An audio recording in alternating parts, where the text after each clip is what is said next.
Hi friends, நம்ம already back part ப்ளவுஸோட back part வெட்டியிருக்கோம். அதோட தொடர்ச்சி தான் இது. ஃப்ரண்ட் பார்ட் எப்படி வெட்டலாம் அப்படின்னு பார்க்கலாம். நம்ம ஆல்ரெடி பேக் பார்ட் வெட்டின பிளேஸ்க்கு ஆப்போசிட் சைடில் இந்த மாதிரி பேக் பார்ட்டை போட்டு ஃப்ரண்ட் பார்ட் வெட்டுறதுக்காக ப்ளேஸ் பண்ணிக்கலாம். ப்ளேஸ் பண்ணிவிட்டு நம்ம அப்படியே பேக் பார்ட்டில் இந்த மாதிரி வரைஞ்சி எடுத்துக்கலாம். இப்போ நான் நெக்கு வரைஞ்சிட்ருக்கிறேன். ஆம் ஹோல் ஆல்ரெடி வரைஞ்சிட்டேன். இந்த மாதிரி வரைஞ்சி எடுத்துக்கலாம்.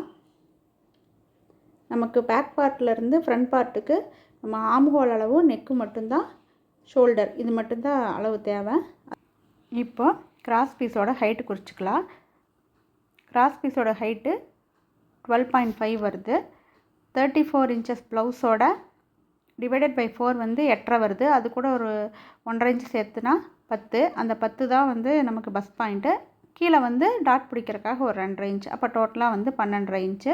இப்போ நான் 10 கிட்ட வந்து ஒரு மார்க் பண்ணுறேன். 8.5